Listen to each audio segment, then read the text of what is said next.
¿Cómo se transforma un hombre? ¿Cómo un ciclista, cuyo único propósito en la vida es sobrevivir escondido en el pelotón durante 190 kilómetros para jugárselo todo en 20 segundos de furia, se convierte en un hombre que ataca a 100 kilómetros de meta solo en la alta montaña? El ciclismo está lleno de especialistas, sprinters que temen a las montañas, escaladores que rezan para que no haya viento en el llano. Pero la historia de hoy no es sobre un especialista, es sobre una anomalía que desafió las leyes de su propio deporte. Es la historia de Logan Jalabert, la historia de cómo su peor momento, el brutal impacto de una caída que estuvo a punto de acabar con su vida y su carrera, se convirtió, irónicamente, en el catalizador de su propia leyenda. Esta no es una historia de victorias, es la historia de una metamorfosis.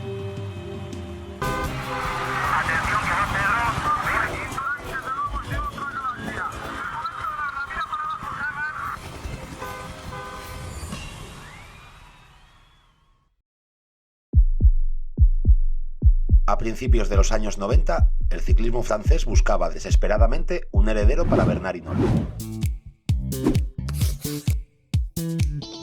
Y lo encontraron en este joven de Mazamet, Logan Jalabert, rápido, inteligente, con una punta de velocidad letal. Rápidamente fichó por el todopoderoso equipo 11 de Manolo Sainz en 1992, y su rol estaba claro: ser el mejor velocista del mundo. Ganó el maillot verde del Tour de Francia en 1992. Ese mismo año fue medalla de plata en el Mundial. Jalabert era el rey de las llegadas masivas, y el ciclista francés parecía cómodo en ese rol. Años después, el propio Jalabert admitiría cómo era esa vida. Disfrutaba de la vida fácil del sprinter. Vas todo el día a rueda, protegido por el equipo, y la presión aparece solo al final, en los últimos 200 metros. Lo de Jalabert era una jaula de oro. Ganaba mucho, era una estrella, pero estaba limitado. Sin embargo, había un hombre que veía más allá de esa punta de velocidad. Ese hombre era su director en el equipo 11, Manolo Sainz. Sainz era un visionario, un hombre obsesivo con el rendimiento, y en su sprinter francés percibió un potencial que iba mucho más allá de las llegadas masivas. Sainz le insistía constantemente: tú vales para otras muchas cosas. Jalabert, quizá por respeto, quizá por curiosidad, empezó a probarse en otros terrenos, hasta que llegó el día que lo cambió todo.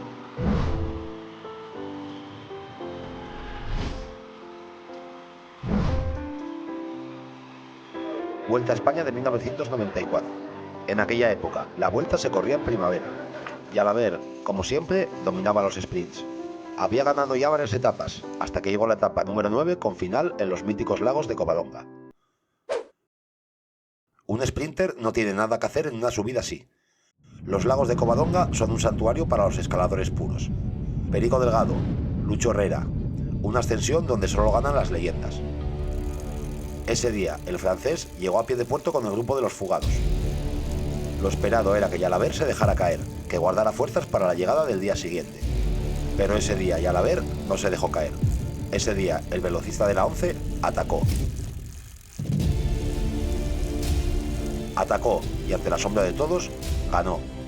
Y arriba un sprinter, ¿no? Lo que es un poco raro, pero son cosas del ciclismo. El mundo del ciclismo no daba crédito. Un velocista acababa de conquistar uno de los puertos más duros de Europa. Pero la mayor conmoción fue interna. Años después, Jalabert confesó sobre esa victoria. Ese triunfo cambió mi forma de ver las cosas. La puerta de la jaula de oro se había abierto y el talento empezó a salir a borbotones. Manolo Sainz tenía razón. Yaya era algo más que un velocista. La semilla de la duda, la semilla de la posibilidad estaban plantadas. Ese mismo verano, Jalabert era el favorito para el maillot verde del Tour de Francia, y quizá para algo más en el futuro. Pero el destino tenía otros planes.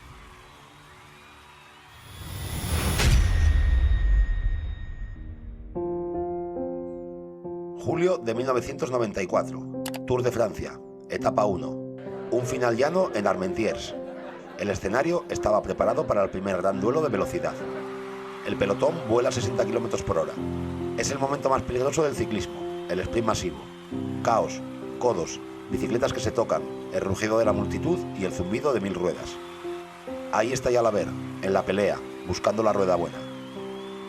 Recta de meta, cientos de miles de aficionados, y entre ellos un gendarme francés apostado junto a las vallas. El policía, en un acto de imprudencia fatal, se inclina hacia la carretera para tomar una foto en el momento exacto en el que pasa la cabeza del pelotón. El resultado es una de las caídas más espeluznantes de la historia del Tour de Francia. Una masacre. Hay ciclistas por todas partes.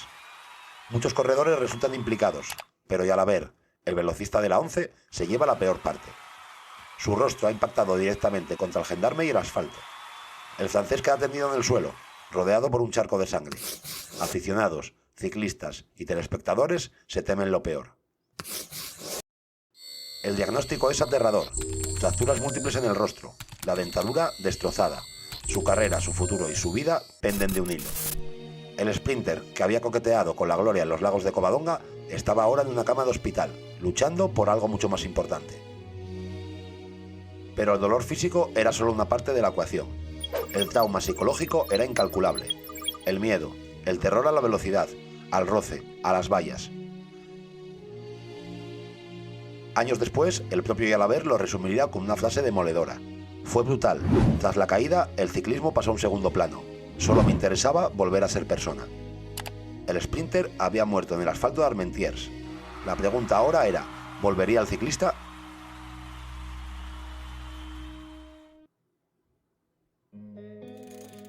Un tiempo después, Jalabert volvió a subirse a una bicicleta, pero ya no era el mismo.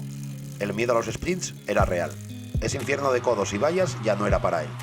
La caída que le había sacado los dientes le había dado algo a cambio. Una segunda oportunidad. Un lienzo en blanco para reescribir su propio destino como ciclista. El francés se dedicó a entrenar en la montaña y a mejorar su contrarreloj. Transformó su cuerpo, pero sobre todo su mente. Y entonces, en 1995, llegó el año de la metamorfosis. Empezó la temporada y el mundo vio a un nuevo Laurent Jalabert. Ganó la París-Niza, la Volta a Cataluña y, sobre todo, en marzo, atacó en el podio para ganar su primer monumento, la Milán-San Remo. Jalabert ya no era un sprinter, era un clasicómano, pero la transformación aún no había terminado. El gran examen llegó en septiembre, la Vuelta a España de 1995. El hombre que un año antes comía por una pajita, ahora se presentaba como favorito a la general. Y lo que vimos en esa vuelta fue la confirmación de una nueva era. Una exhibición de dominio que lo catapultó al Olimpo de los más grandes. Ganó 5 etapas, la clasificación por puntos, la clasificación de la montaña y, por supuesto, la clasificación general. No ganó la vuelta, la devoró. Pero aquí es donde la historia de ciclistas épicos se aleja de la simple estadística. Porque mientras el mundo exterior aclamaba a un dios invencible, el hombre dentro de ese maillot de líder libraba su batalla más dura, la interna. Años después, Jalabert confesaría el pánico que sintió durante esa vuelta triunfal. No confiaba en mi rendimiento durante las 3 semanas. Estaba convencido de que en alguna montaña acabaría perdiéndolo todo. Cada día era una prueba, y fueron 3 semanas durísimas mentalmente. El francés dominaba el mundo del ciclismo por fuera, mientras por dentro luchaba contra sus propios fantasmas. Y quizá fue esa lucha interna la que le dio una nueva perspectiva. En la mítica etapa de Sierra Nevada, Jalabert, el líder todopoderoso, alcanzaba el escapado del día, el alemán Bert 10, a solo 200 metros de la meta. Jalabert tenía la victoria de etapa en su mano, pero en lugar de pasarlo, el francés se frenó, se puso a su altura y lo dejó ganar. Un gesto de generosidad que el mundo del ciclismo nunca olvidaría. El sprinter egoísta había muerto y en su lugar había nacido un patrón.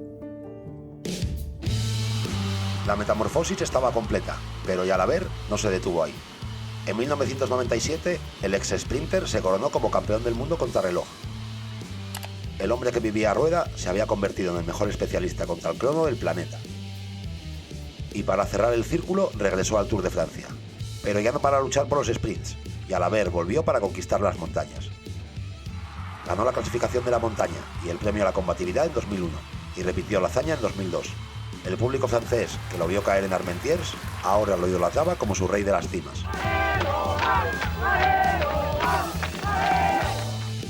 En España, el francés se convirtió en un ídolo. La afición lo adoptó como a uno de los suyos por su carisma, su aparente simpatía y su amabilidad. Pero como todas las grandes leyendas, Jalabert era un hombre de paradojas. Detrás de esa fachada de ídolo cercano, su compleja personalidad guardaba cicatrices. Recientemente, el propio Yaya arrojó luz sobre su compleja personalidad de aquella época. Tenía un carácter muy difícil, tenía muy mala uva. Yo me protegía sin hablar, no quería que la gente me conociese. Quizá ese carácter difícil era la armadura que construyó para protegerse. Un hombre que tuvo que volver a ser persona delante de las cámaras. Un hombre que tuvo que reinventarse desde el dolor más profundo. La historia de Logan Jalabert no es la del ciclista perfecto. Es la historia de la imperfección humana y la resiliencia.